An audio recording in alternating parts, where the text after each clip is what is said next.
और खबरों की शुरुआत करेंगे श्रीनगर से आ रही बड़ी खबर के साथ, जहां आईएसकेपी के टेरर मॉड्यूल का भांडाफोड़ किया गया है। 5वें संदिग्ध की गिरफ्तारी की गई है। संदिग्ध आतंकी जुबैर मुंशी को गिरफ्तार किया गया है। गुजरात एटीएस ने जुबैर मुंशी को गिरफ्तार किया है। तो श्रीनगर से एक और बड़ी खबर, आईएसकेपी के टेरर मॉड्यूल का पर्दाफाश किया गया है और 5वें संदिग्ध की गिरफ्तारी की गई है। इसका नाम जुबैर मुंशी बताया गया है। गुजरात एटीएस ने इसे गिरफ्तार किया है। तो अहम खबर श्रीनगर से, जहां आईएसकेपी के टेरर मॉड्यूल का पर्दाफाश किया गया है और 5वें संदिग्ध की गुजरात एटीएस ने गिरफ्तारी की है।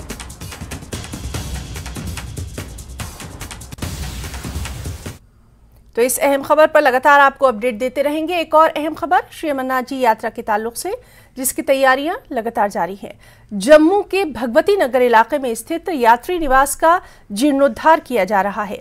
यात्रियों के लिए सभी आवश्यक सुविधाओं को अंतिम रूप दिया जा रहा है। श्री अमरनाथ जी यात्रा के लिए जम्मू आने वाले श्रद्धालु यात्री निवास आते हैं। इस साल रिकॉर्ड संख्या में यात्रियों के आने की उम्मीद है और इसीलिए यात्रियों की सुविधा के लिए बड़े पैमाने पर इंतजाम किए जा रहे हैं।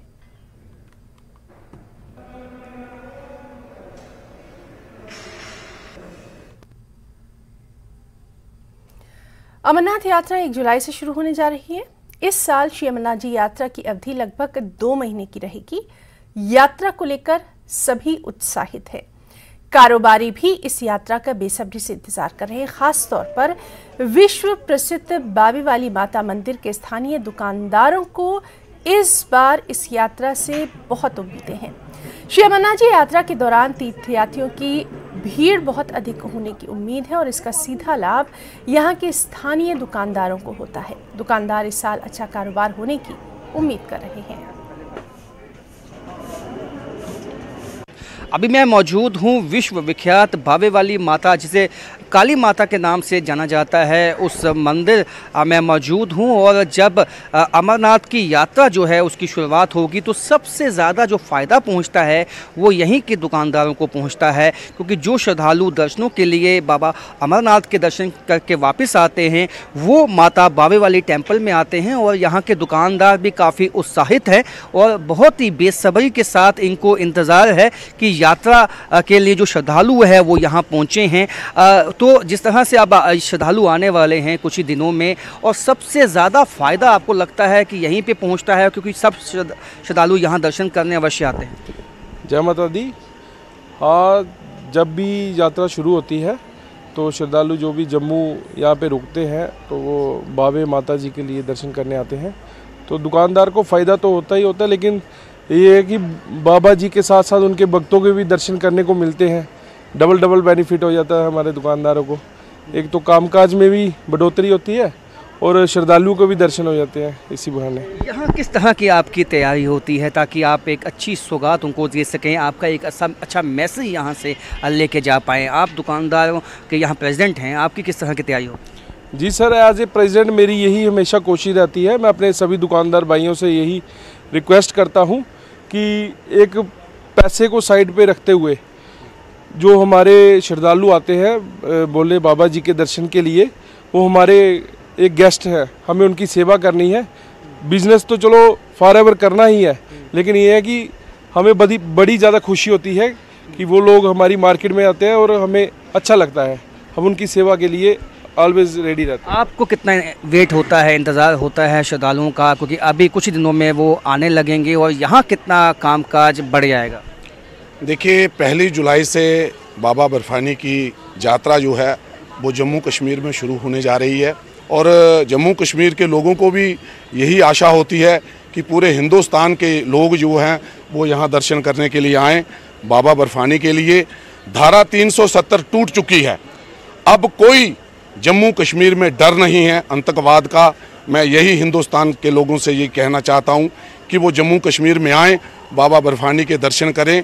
यहाँ जो श्रद्धालु आते हैं किस तरह से जो है उत्साहित होते हैं इस मंदिर में दर्शन करने के बाद?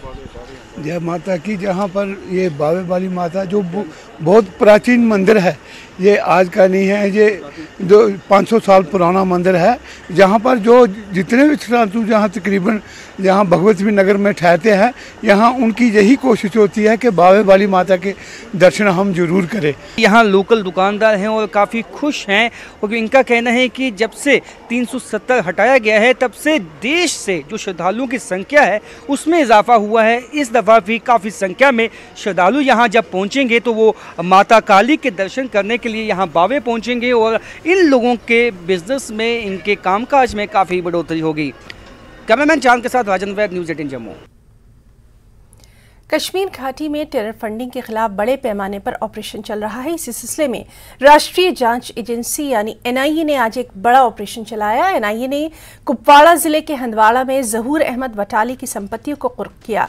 जहूर अहमद वटाली को एनआईए ने 2017 में टेरर फंडिंग से जुड़े एक मामले में गिरफ्तार किया था। इससे पहले जहूर अहमद वटाली के श्रीनगर स्थित घर को भी कुर्क किया गया था। बता दें कि जहूर वटाली कश्मीर का एक बिजनेसमैन है, उसे टेरर फंडिंग मामले में गिरफ्तार किया गया है। उन्होंने तबीयत खराब होने का हवाला देते हुए कोर्ट से जमानत की अर्जी भी दी थी, लेकिन वो खारिज हो गई थी।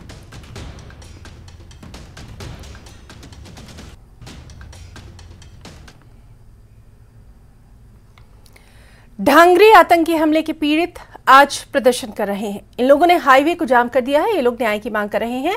राजौरी की ढांगरी में 1 जनवरी को हमला हुआ था।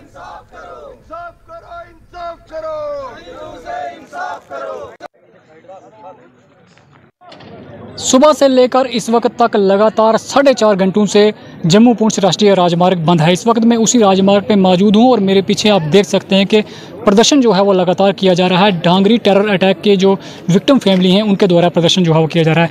फोर्सेस की भी तैनाती यहाँ पर बड़े पैमाने पर की गई है और पूरी तरह से ये सन्नाटा भी साथ में आपको नज़र आएगा कि यहाँ पर ये जो प्रोटेस्ट हो रहा है और प्रोटेस्ट के साथ साथ लोग जो हैं वो पैदल निकल रहे हैं, क्योंकि गाड़ियों की आमोदराफत पूरी तरह से सड़क में बंद है। मैं आपको ये दिखाना चाहूँगा कि सन्नाटा आप देख सकते हैं कि सड़कें सूनी हैं, क्योंकि पूरी तरह से गाड़ियों को पीछे ही पुलिस द्वारा रोका गया है और जो लोग आ रहे हैं वो पैदल आ रहे हैं और अपनी गाड़ियों को छोड़ के वो लोग जो हैं वो पैदल यहाँ पर आ रहे हैं। मुरादपुर का ये एरिया है जो राजौरी हाईवे, जो जम्मू से राजौरी की तरफ जो हाईवे आ रहा है उस पर मुरादपुर के नज़दीक जो एरिया है, मुरादपुर का एरिया है, वहाँ पर जो है वो बंद है।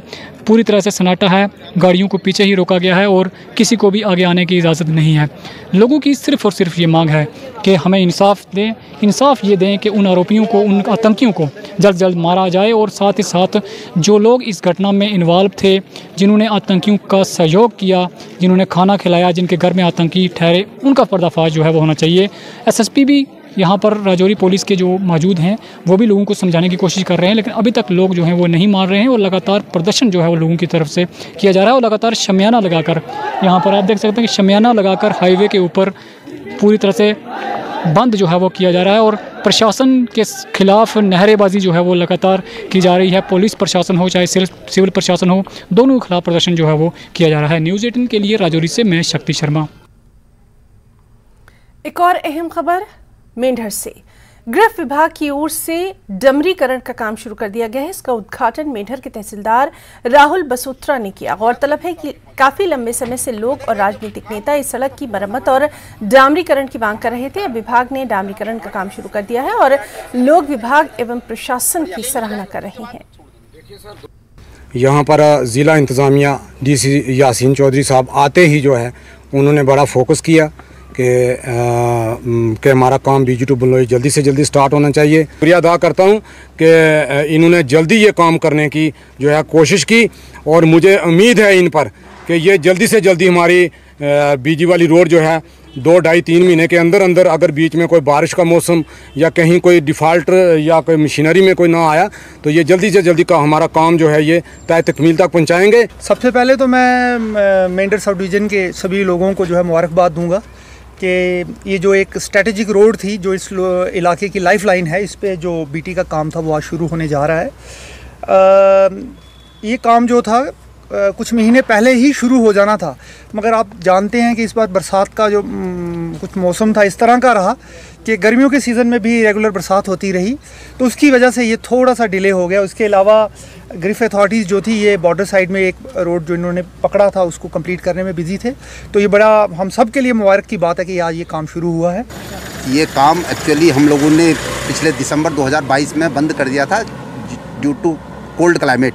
आज हम इसका काम शुरू कर रहे हैं, तो अगर सब कुछ ठीक रहा तो हम 3 और 3.5 महीने में ये काम को अप टू बीजी पहुंचा देंगे। और बढ़िया हमको हमारे BRTF कमांडर साहब OC 3079 से हमेशा हिदायत है, जो भी काम करेंगे वो बढ़िया जो इसका स्पेसिफिकेशन है DBM BC का, वो स्पेसिफिकेशन से पूरा क्वालिटी के साथ करेंगे और जल्दी ही ये रोड को हम पूरा कर देंगे। NGO हमदर्द रामबन, लीफ मोंकी रामबन और भारतीय सेना के सहयोग से पर्यावरण बचाओ जीवन बचाओ, नशे से दूर रहो जीवन को चुनो की थीम पर ग्रीन मैराथन का सफल आयोजन किया गया। ग्रीन मैराथन का उद्देश्य पर्यावरण संरक्षण के महत्व एवं हमारे समाज पर नशीली दवाओं के दुरुपयोग के हानिकारक प्रभाव के बारे में जागरूकता पैदा करना रहा। इसमें भारतीय सेना, जिला प्रशासन और सभी शैक्षिक संस्थानों ने भाग लिया। मेरा एक ही पॉइंट है, जैसे मैम ने बताया आप लोगों को, अगर आप जिंदगी में कुछ ना कुछ एक्सरसाइज करेंगे, कम से कम आपके लिए जिंदगी में, यानी कि आप आधा घंटा निकालेंगे अपने लिए सेल्फिश होके अपने लिए कुछ ना कुछ करने के लिए, या दौड़ने के लिए या चलने के लिए या कोई गेम करने के लिए, बैडमिंटन जो भी है, तो आपको जिंदगी में, जैसे हम अभी बुढ़े हो गए तो हमको पता है कि क्या फ़ायदा है इसका। तो आप लोग अभी 10, 11, 12 साल, 18 साल के हैं, अभी से आप शुरू करेंगे और मेंटेन करेंगे तो आपका ज़िंदगी बेहतर होगा। आपको लाइफ टाइम में आपको एंजॉय, यानी कि और लाइफ एंजॉय करने में चांस मिले। ठीक है, बाकी आप लोगों ने जिस कॉज के लिए काम किया है, environment, drug abuse, anti drug abuse, वो सब यानी कि बड़े नोबल क्लॉज है और आप लोगों ने उसका ख्याल रखना है। बहुत बहुत धन्यवाद, बहुत बहुत मुबारक हो आप सबको। ईच एंड एवरी पार्टिसिपेंट, जो फर्स्ट है लास्ट है, सबने पार्टिसिपेट किया, अपनी तरफ से जो जोर लगाना था आपने किया, और सबके लिए यानी कि बहुत बहुत मुबारक हो, बहुत बहुत मेरे मुबारकबाद। Thank you very much. ये आज का मैराथन जो है एनवायरनमेंट को लेके और ड्रग फ्री सोसाइटी को लेके हमने यहाँ पे टीम हमदर्द ने ऑर्गेनाइज किया था, और टीम हमदर्द ने इसको आर्मी के सहयोग से और in collaboration with district administration और बाकी जो हमारे इंस्टीट्यूट्स हैं, गवर्नमेंट डिग्री कॉलेज रामबन है, गवर्नमेंट पॉलिटेक्निक कॉलेज रामबन और इरा इंटरनेशनल कमल अकेडमी, हम और न्यू प्रेजेंटेशन और गवर्नमेंट हाई स्कूल जो है यहाँ के चंद्रकोट, उन सब का तहे दिल से शुक्रिया अदा करते हैं जिन्होंने यहाँ पे अपने बच्चों को भी भेजा और अपने स्टाफ को भी भेजा। और ये हमने जो है आर्मी की मदद से भी इतना जो है ऑर्गेनाइज करवाया और फर्स्ट टाइम ये हमने जो है ऑर्गेनाइज कराया। हम सबसे पहले तो इनका बहुत ज़्यादा शुक्रिया अदा करते हैं जिन्होंने हमें टाइमली जो है एक मोटिवेशन भी प्रोवाइड करवाई, और ये जो टेंट्स है या इसके अलावा बाकी जो इंतज़ाम है, कुर्सियाँ वगैरह, ये इन्होंने आर्मी की तरफ से हमें मिली हैं, और उम्मीद है कि आगे भी इसी तरीके से हमारा आर्मी के साथ सहयोग रहेगा और इसी तरीके से हम यूथ को जो है पॉजिटिविटी की तरफ और बेटर इंडिया बनाने की तरफ इनको मोटिवेट करते रहेंगे। सामा के रंगूर कैंप गांव में फायरिंग की खबर है। इस फायरिंग में 3 लोग घायल हुए हैं। इस मामले में 2 व्यक्तियों को हिरासत में लिया गया है। फायरिंग की जगह से एक कार को भी बरामद किया गया। SSP सांबा मौके पर पहुंच चुके हैं और मामले की जांच की जा रही है।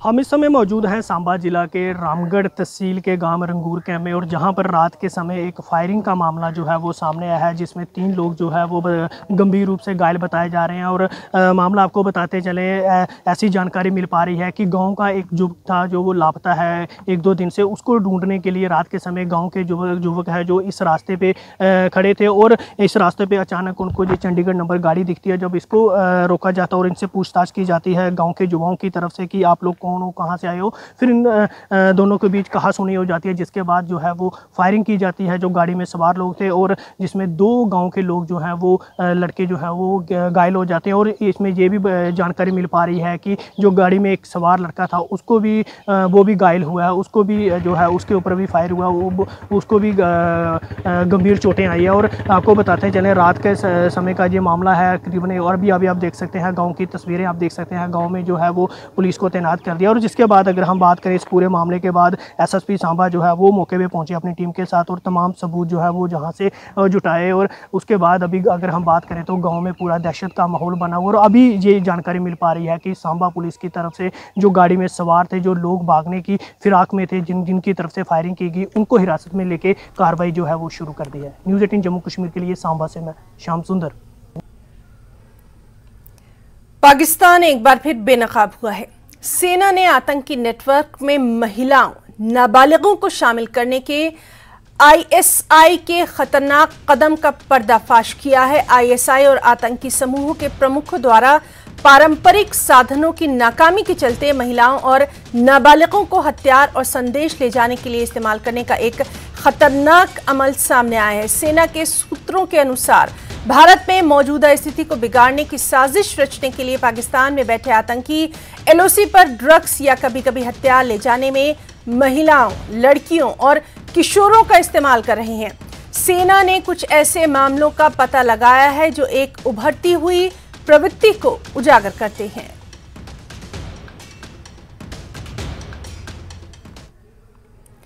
पाकिस्तान के पूर्व प्रधानमंत्री इमरान खान के खिलाफ एक और मामला दर्ज किया गया है। मामला पंजाब प्रांत में धोखाधड़ी के जरिए औने पौने दाम पर 625 एकड़ भूमि की खरीद से जुड़ा है। इमरान खान पर जमीन औने पौने दामों पर खरीदने का आरोप है। पाकिस्तान तहरीक इंसाफ पार्टी के चीफ इमरान खान के खिलाफ ये 140वां मामला दर्ज किया गया।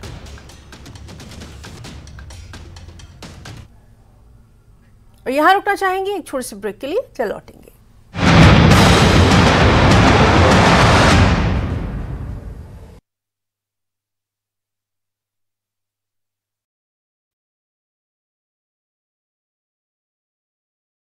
कठुआ में पानी की पाइपलाइन से एक मरा हुआ सांप निकला। लोगों में आक्रोश, लोग गंदा पानी पीने को विवश। वडगाम और मागाम के आसपास के इलाकों में मेडिकल दुकानों का अचानक निरीक्षण, कानून का उल्लंघन करने पर 7 दुकानों को सील। और ब्रेक के बाद अब खबर हिमाचल प्रदेश से, जहां हिमाचल विधानसभा में पहले बाल सत्र की कार्रवाई का खास आयोजन किया गया। और इस बाल सत्र में स्कूली बच्चों ने सत्ता पक्ष और विपक्ष की भूमिका निभाते हुए कार्रवाई का संचालन किया।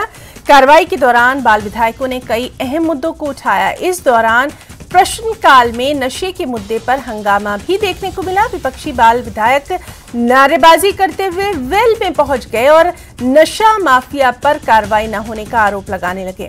हालांकि इस बीच बाल सीएम जानवी की भरोसा देने के बाद विपक्ष मान गया और विपक्षी विधायक अपनी अपनी सीटों पर लौट गए। बता दें कि बाल सत्र की इस कार्रवाई के मौके पर सीएम सुक्खू के साथ राजस्थान के शिक्षा मंत्री और राज्यसभा के उपसभापति हरिवंश नारायण सिंह भी विशेष तौर पर मौजूद रहे। कैबिनेट मंत्रियों और विधायकों ने भी विधानसभा की दर्शक दीर्घा में बैठकर बाल सत्र की इस कार्रवाई को देखा।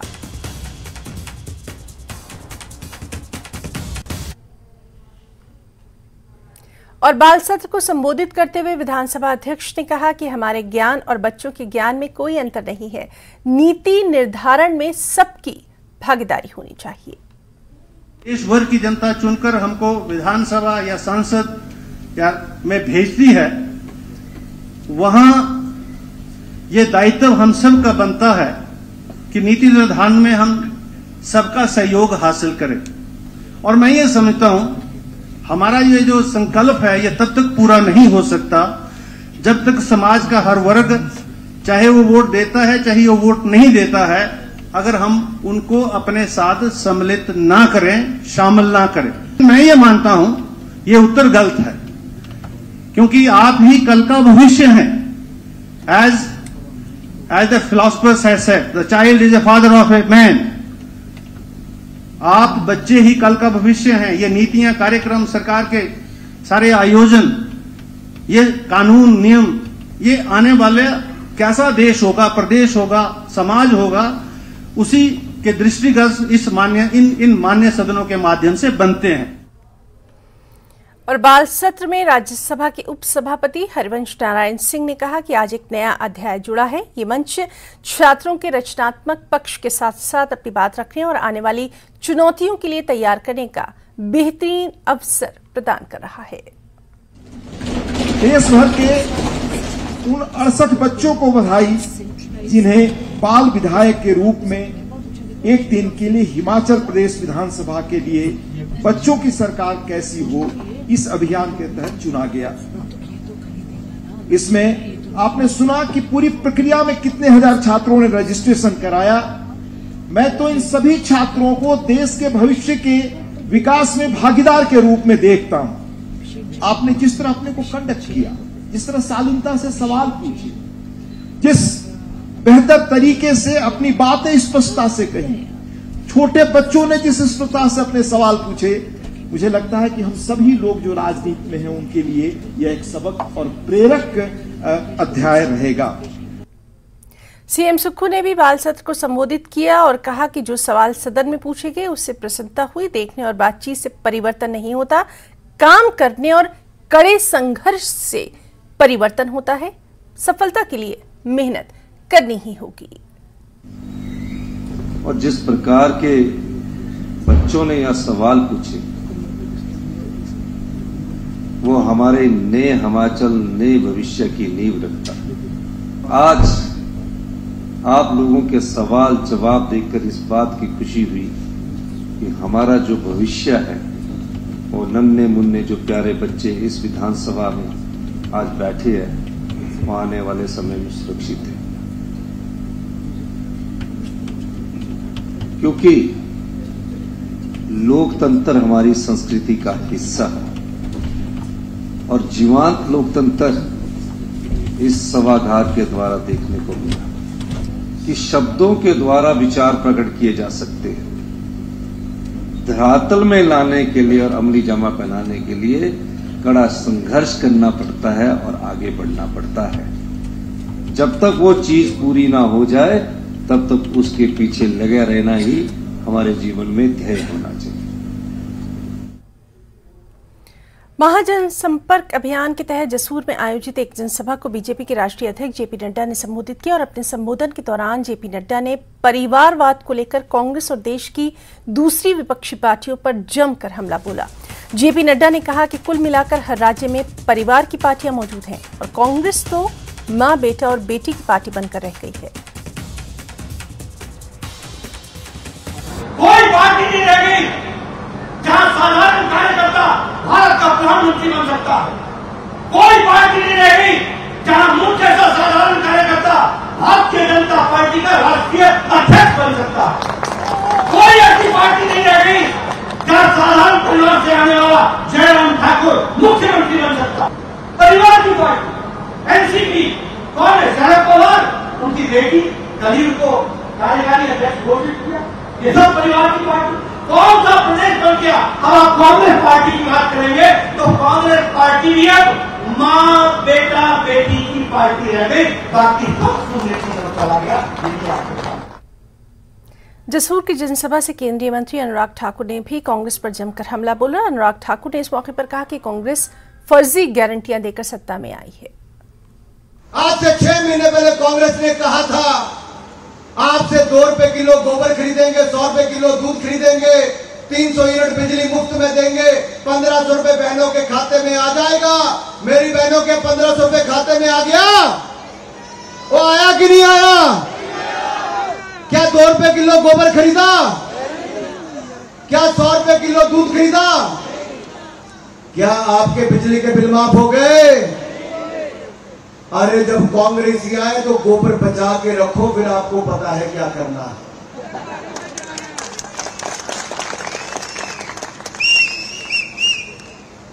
रेड़ा देखनो करते हुए दूध पियाना शुरू कर देंगे। भाई और बहनों, ये फर्जी गारंटियां देकर सत्ता में आते हैं, फिर भूल जाते हैं। पहले फर्जी गारंटियां दी, अब हाफना शुरू कर दिया है। अब कोई जाता था कहते पैसे नहीं है, नहीं है पैसे, क्या करें भाई साहब? पैसे नहीं थे तो फिर झूठे वायदे किए क्यों थे? ये बहुत अनुभवी नेता इनके चुनकर आए हैं। मैं इनके अनुभवी नेताओं से कहना चाहता हूं कि मेरी बहनों के खाते में ब्याज समेत पिछले 6 महीने के पैसे भी डालो और बगैर कोई कर्ज लिए अब हिमाचल प्रदेश को कर्ज मुक्त भी करवाओ। और टॉप 18 में आज के लिए फिलहाल इतना ही। इजाजत दीजिए, नमस्कार।